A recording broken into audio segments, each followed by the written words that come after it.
Apocalipsis capítulo 9. Tocó el quinto ángel su trompeta y vi una estrella que había caído del cielo a la tierra, y le fue dada a la estrella la llave del pozo del abismo. Cuando abrió el abismo, subió de él un humo muy denso y muy espeso, como el humo de un horno gigantesco. El sol y toda la atmósfera se oscurecieron a causa del gran humo procedente del abismo. Y de entre el gran humo cayeron langostas sobre la tierra y les fue dado un poder como el de los escorpiones terrestres. Se les dijo que no hiciesen ningún daño a la hierba de la tierra, ni a ninguna verdura, ni a ningún árbol, sino solo a las personas que no llevasen marcado en sus frentes el sello de Dios. Se los dio poder no para que los matasen, sino para que los torturasen durante 5 meses. Y la agonía que sufrían era como la que produce la picadura de un escorpión cuando ataca a una persona. Durante aquellos días, los hombres buscarán la muerte, pero no la encontrarán. Anhelarán morir, pero la muerte no se dejará atrapar de ellos. Al toque de trompeta del quinto ángel, Juan ve una estrella caída del cielo a la tierra. Discuten los comentaristas la identidad de esta estrella. No cabe duda de que se trata de un ángel. Según la literatura rabínica, los ángeles dirigen las estrellas y son como una personificación de ellas mismas. Este es un enviado de Dios para dar otro castigo a los hombres perseguidores de la iglesia. El abismo es el lugar donde moran los malos espíritus. Es como un calabozo o prisión que está bajo tierra. Tiene fuego sulfúreo, símbolo de lo diabólico. Un pozo conduce a él desde la superficie de la tierra. Está generalmente cerrado. La llave la tiene Dios, que pone límites a la acción diabólica. El Hades era el lugar de los muertos, es decir, de las almas, donde antes de la resurrección de Jesucristo se hallaban congregados incluso los buenos. Llevaban una vida triste e inerte. El Hades personificado va acompañado siempre a la muerte. El lago de fuego o infierno, propiamente dicho, es un sitio donde arden continuamente el azufre y cuyos tormentos son eternos. Tampoco se ha de confundir el abismo demoníaco con el abismo de las aguas o de los mares, que es el océano primitivo o Teón. El abismo de los espíritus está bajo la tierra. Al abrirse el pozo, sube un humo tan denso que se oscurece el sol y también el aire. Nótese que, para los antiguos, el aire tenía su propia luz, distinta del sol. Este humo recordaría a los lectores el de los volcanes que habían visto, pero aquí se presenta como introductor de una plaga de langostas demoníacas. Para entender el alcance de esta plaga de langostas, similar a la octava plaga de Egipto, es preciso tener en cuenta el azote de las Canarias y el sur de España. Cada cápsula tiene 40 huevos, de los cuales salen primeras pequeñas larvas que se transforman en fases intermedias cada vez más voraz, llamadas sucesivamente mosquitos, moscas y saltones. hasta alcanzar la forma adulta, se reúnen por millones. Son tan voraces que no dejan nada verde e incluso comen hierbas que son venenosas para otros animales. Y cuando desaparecen, la región ofrece la sensación de haber sido destruida por impotentes incendios. Cuando emprenden el vuelo para devastar otras regiones, llegan a formar columnas o nubes de algunos kilómetros que oscurecen el sol. Producen un ruido intenso con sus alas cuando se desplazan por el aire. Aquí vemos que estas langostas tenían poder como el de los escorpiones terrestres, pero notamos que este poder no era innato, sino dado. En la Biblia son símbolo de juicio divino. Su semejanza con los hombres aparece en Jueces capítulo 6 y Jeremías capítulo 46 y 23.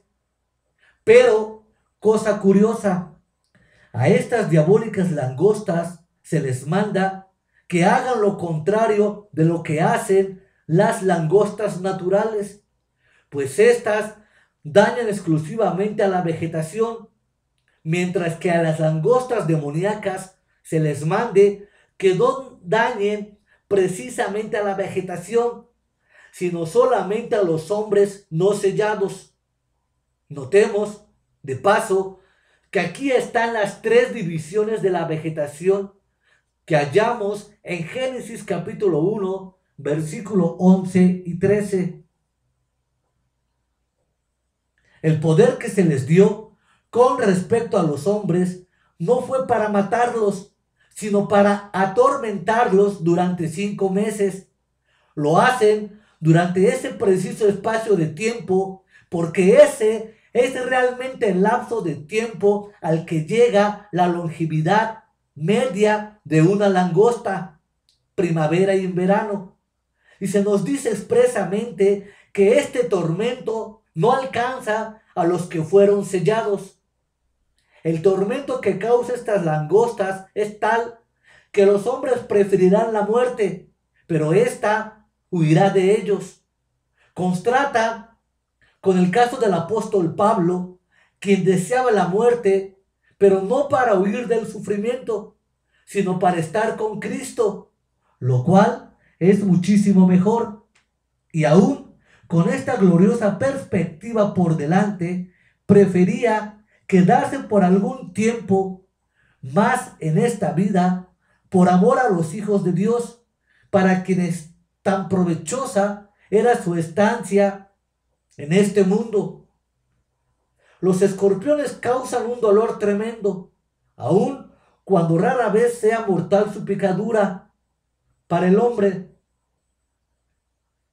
Según ciertos autores, dicha picadura y el dolor consiguiente indican más bien el remordimiento, el despecho, la rabia y la futura ira que acompañan al pecador convicto, pero no confeso, acorralado por la justicia de Dios, pero no arrepentido.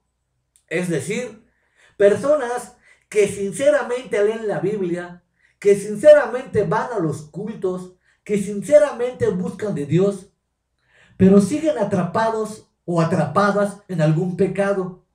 Les duele pecar, lloran por su pecado, les duele el alma, se arrepienten, luchan, pero siguen practicando su maldad. Es decir, son esclavos de un pecado escondido.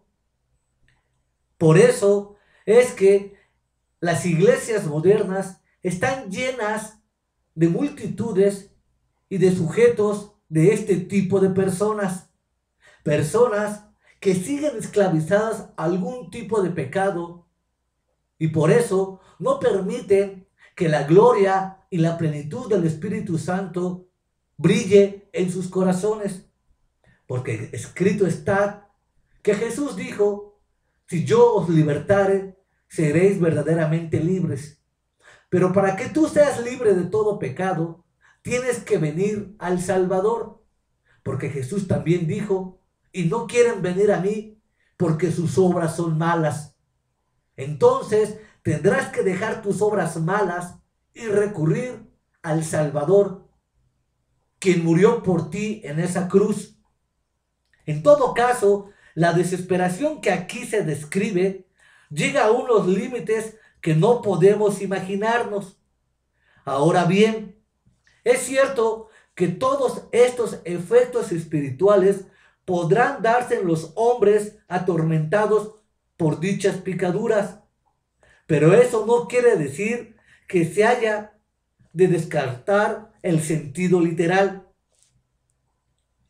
La descripción que los versículos 7 y 12 se nos hace de estas langostas es impresionante. Las langostas parecían como caballos preparados para la batalla. Llevaban en la cabeza algo así como coronas de oro, y sus rostros eran parecidos a caras humanas. Su pelo era como el cabello de las mujeres, y sus dientes eran como dientes de leones. Tenían corozas como de hierro, y el ruido que producían con sus alas eran como el estrépito de carros de guerra, con muchos caballos lanzándose al combate. Tenían colas y aguijones como los escorpiones, y en sus colas tenían poder para torturar a la gente durante 5 meses. Tenían como rey sobre ellos al ángel del abismo, cuyo nombre en hebreo es Abadón y en griego Apolión. Ha pasado el primer ay. Otros 2 ayes están aún por pasar.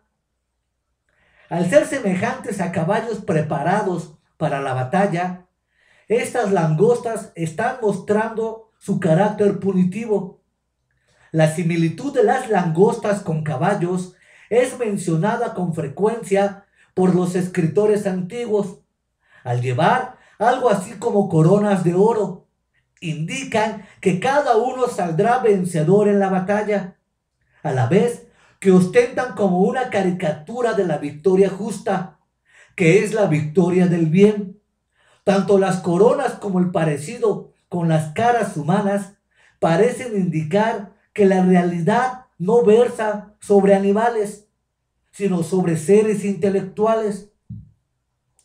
El parecido al cabello de mujer podía explicarse por el parecido de las antenas de las langostas al cabello de las mujeres, o quizá, con mejor sentido, al estilo de los bárbaros, trasluciendo su incuria psicológica, su complejo y su crueldad.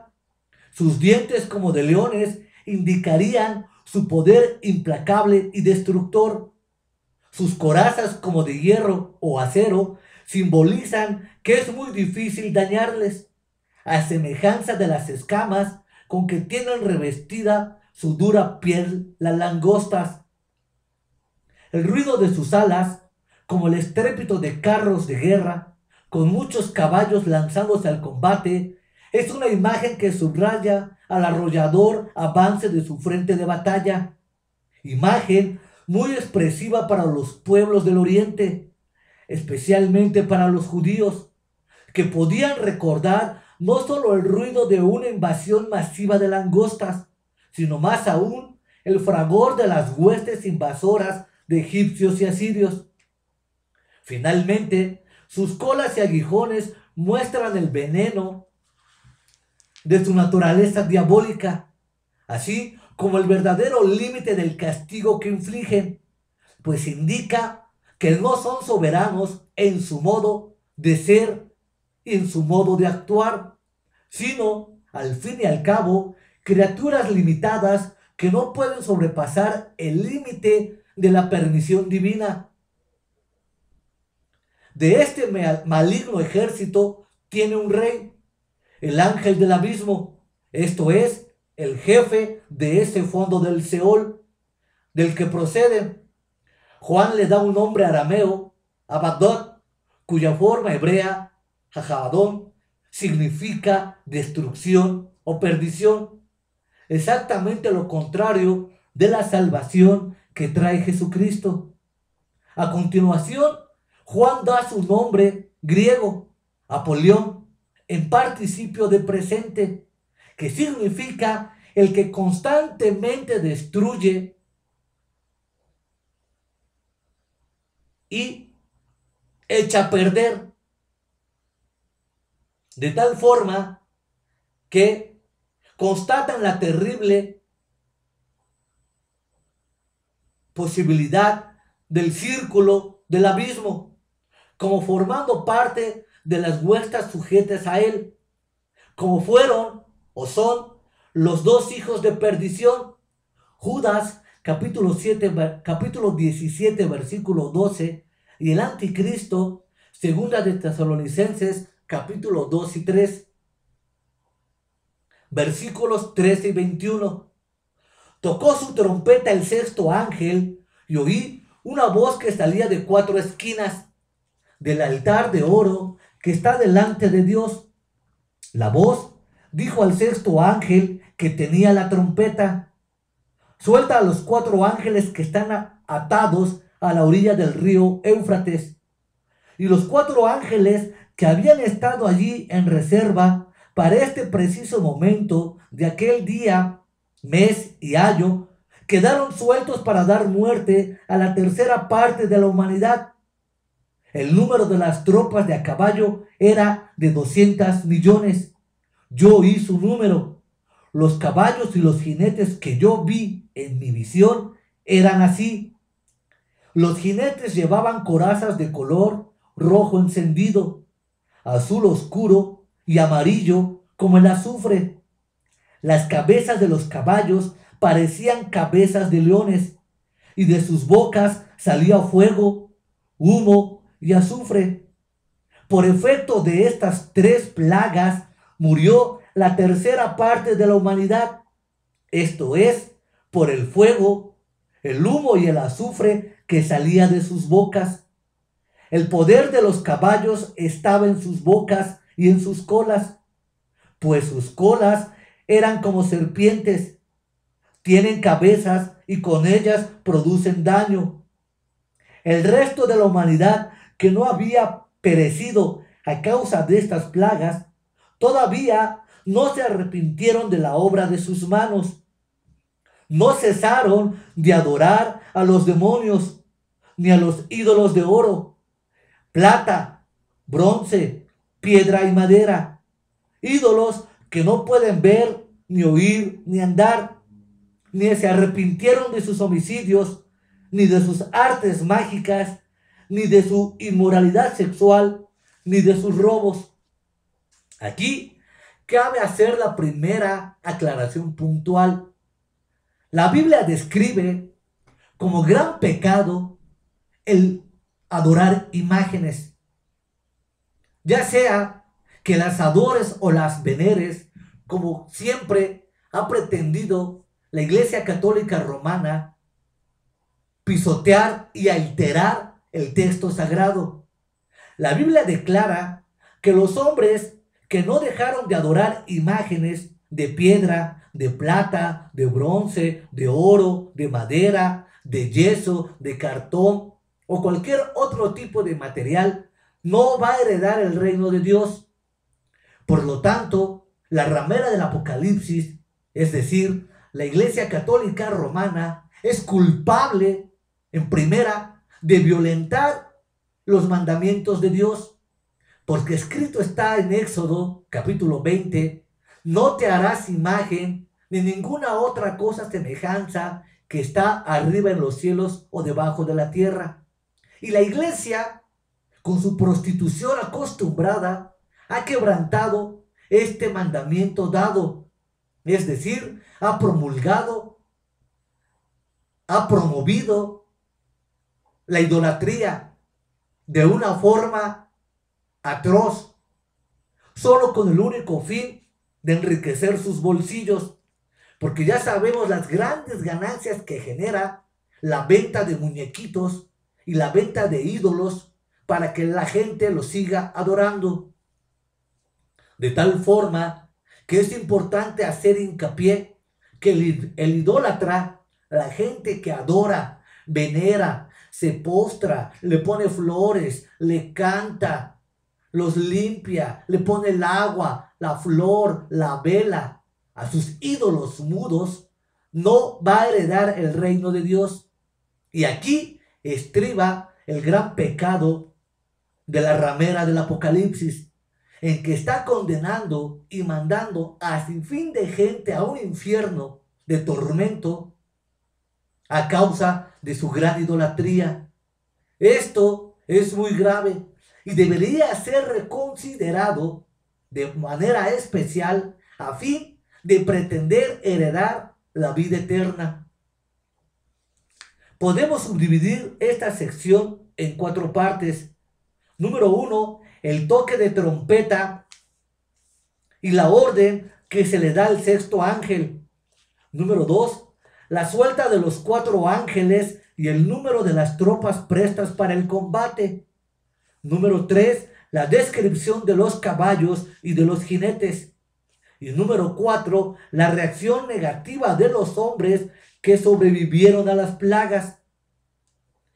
La 6ª trompeta trae otro ejército diabólico desde el Éufrates. La voz de mando para su aparición sale de entre los 4 cuernos del altar, el de oro, el que está delante de Dios. Nada menos que 5 artículos determinativos, uno para cada elemento, designan enfáticamente en el original el lugar donde procede la voz del mando. Así es como responde al Señor al grito de sus mártires y a las oraciones de sus santos. Vemos, pues, que la gravedad de las plagas va en aumento. Esta plaga no parece corresponder a ninguna de las egipcias, a no ser a la 10ª o matanza de los primogénitos, aunque aquí no tiene resultado. Vemos que el altar tiene 4 cuernos, como el templo del Jerusalén. Los 4 ángeles que se mencionan aquí no pueden ser identificados con los del capítulo 7, versículo 1, pues aquellos eran ángeles buenos, mientras que estos no pueden serlos, pues aparecen atados, lo cual nunca se dice en las escrituras de ningún ángel bueno. Efectivamente, parece mostrar que no hay la casualidad, el preciso momento, año, mes, día y hora. Hemos llegado al clímax de la operación montada por el anticristo, pero surgirá del propio infierno. Así también de esta región, según la profecía de Daniel, se nos dice que está destinada a ser el gran escenario de la última gran lucha entre los príncipes de este mundo y el pueblo de Dios. Como ya hemos apuntado en el comentario al toque de la 5ª trompeta, tampoco al fin del toque de esta 6ª trompeta se producirá un sincero arrepentimiento de la humanidad, sino más bien una dura obstinación. Aquí cabe hacer otro paréntesis. Los apóstatas modernos de la cristiandad o del protestantismo, entre ellos Benny Hinn, Maurice Cerullo, Copeland, Ana Ferrell, Ana Maldonado, Guillermo Maldonado, Marcos Witt, a Jesús Adrián Romero, Anet Moreno, Alex Campos, Marcos Barrientos y todos los artistas con H, porque estamos hartos de sus mentiras, han diseminado en sus conciertos, en sus prédicas, en sus falsas enseñanzas, que en los últimos tiempos vendrá un gran avivamiento para la gran cosecha de almas. Pero esto es totalmente falso. La Biblia predice exactamente lo contrario, que en los últimos tiempos vendrá una apostasía tan escandalosa como nunca se dio en toda la historia del protestantismo o del cristianismo, no del catolicismo. Ya sabemos que el catolicismo a lo largo de su historia ha sido prostituir y difamar la palabra de Dios. Basta dar solo un ejemplo para analizar la lista de los 230 papas que han gobernado el Vaticano y cómo han sido su vida. Pero aquí también la iglesia protestante, evangélica o cristiana no escapa a ese hecho, en el sentido de que estos artistas, reitero, han intentado dar la enseñanza que vendrá un gran avivamiento. Y con esta farsa, con esta mentira, han logrado que sus conciertos estén llenos de multitudes de gentes, que la venta de sus discos, de sus DVDs, de sus enseñanzas y de sus libros falsos sean producidos a millones. De tal forma que son millones las ganancias que generan estos artistas cristianos y que se llenan sus bolsillos. De tal forma que sin lugar a dudas han contribuido a la erosión y al declive del cristianismo histórico y al declive de la Sagrada Escritura. Por eso es grande su maldad, por eso es grande su pecado, porque indirectamente, como ya lo hemos visto claramente, Marcos Witt es un ecuménico, aunque él lo niegue, es un ecuménico porque hay los registros de videos donde está con la Madre Iglesia Católica y con muchos sacerdotes. Al igual, Jesús Adrián Romero ha declarado que la única forma de unir todas las religiones es a través de la música. Esto es ecumenismo. Y vemos en sus videos del mismo Adrián Romero como la canción de A mi bandera, cómo promulga el regreso a la Iglesia Católica Romana. Pues estos ecuménicos, estos payasos ministeriales, estos leones religiosos, estos camaleones eclesiásticos han intentado sustituir el verdadero evangelio de tal forma que ellos te predican otro Jesús, otro evangelio y otra reinterpretación de la Biblia. Pero cabe aclarar que no es el Jesús según la Biblia, no es el evangelio según Jesucristo y tampoco es la interpretación dada por la iglesia protestante a lo largo de 1900 años y por la misma iglesia primitiva cristiana. De esta forma nos encontramos en que se están cumpliendo literalmente las profecías del Apocalipsis. 200 millones es el símbolo bíblico de una gran muchedumbre. Resulta curioso el que según informes del año 1977, este era más o menos el número de los soldados que la China comunista podía poner en pie de guerra. Así se nos dice en el versículo 17 y en el versículo 19, las monturas del ejército invasor, sus armas naturales y sus efectos concretos. Los jinetes llevaban unas corazas impenetrables, rojas de fuego, azules de jacinto y amarillas de azufre. El azufre, del griego teón, divino, debe sin duda su nombre a sus misteriosas propiedades, que tanto valor tenían para los alquimistas, pues era indispensable para la transformación de los metales en oro. En la Biblia simboliza lo demoníaco. Por eso el infierno es presentado como el lago de fuego y azufre. El azufre, al arder, presenta las siguientes características. Es amarillo vivo en sí. Tiene la movilidad y el calor del fuego.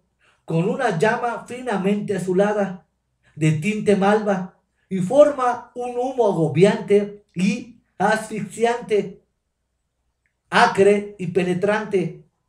Se asocia con el humo denso al fuego y al azufre del infierno. Por eso es infernal. Lo que sale de las bocas de estos caballos diabólicos con cabeza de león, lo cual indica su tremendo poder, un poder intelectual para engañar y embaucar a los mortales, a la vez que destilan de sus bocas toda clase de maldad, la propaganda demoníaca del anticristo, usando todos los modernísimos elementos de la más media. Por si fuera poco, sus colas son como serpientes que tienen cabezas para herir con picadura mortal. No se declara si se trata de plagas bien definidas o de símbolos imprecisables. Lo cierto es que estas plagas tienen muerte y poder para dar muerte a la tercera parte de la humanidad. Hasta ahora, el mayor castigo mencionado en el libro de Apocalipsis. En los versículos 20 y 21 se nos dice que a pesar de estas terribles plagas, que de suyo no eran una gran llamada a la conversión, la gente que sobrevive no se convierte. Solamente al final del capítulo 11 vemos a los sobrevivientes aterrorizados para dar gloria al Dios del cielo. Pero esto no quiere decir que se conviertan de veras a Dios. En efecto, la conversión sincera comporta un completo cambio de mentalidad y de conducta. Y esta gente no solo no está dispuesta a cambiar la ley de Dios, sino que se rige por los antimandamientos.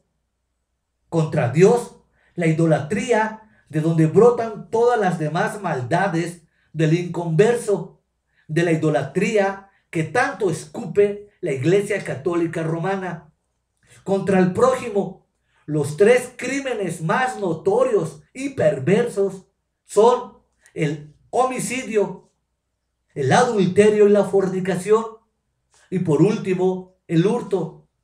Las hechicerías, del griego farmaquión, de donde procede el vocablo farmacia, con sus derivados, suelen estar conectadas con la idolatría supersticiosa, pero aquí están en la lista de las cosas que dañan al prójimo.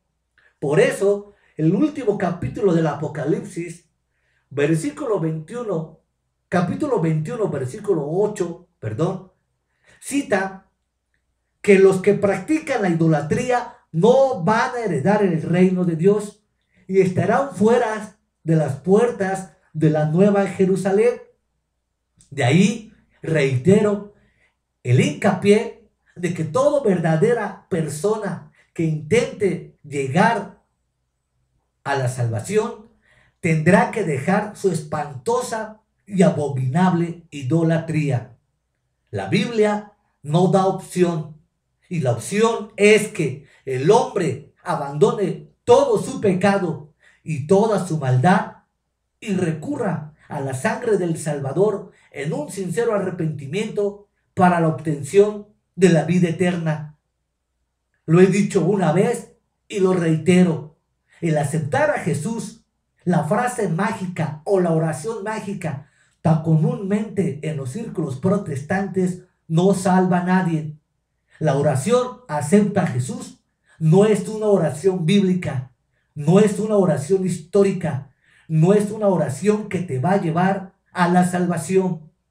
El acepta a Jesús es un evangelio barato, diluido, prostituido y cambiado, suavizado, reitero, en los círculos protestantes. Para obtener la salvación eterna se hace necesariamente un verdadero y sincero arrepentimiento, un abandono total y absoluto de la maldad del hombre, para después dar paso a la fe que salva. ¿Cómo sabes tú si eres un verdadero cristiano? ¿Cómo sabes tú si eres un verdadero hijo de Dios? La respuesta es clara. Cuando has abandonado tu pecado y cuando has abandonado tu maldad y caminas a la luz de la faz de Jesucristo. Cuando eres libertado de todos, no de unos, de todos tus pecados y la conciencia no te acusa ya más. Pero sobre todo, el Espíritu Santo te da en tu mente y en tu corazón la seguridad de la salvación. De esta forma se cierra el Apocalipsis capítulo 9.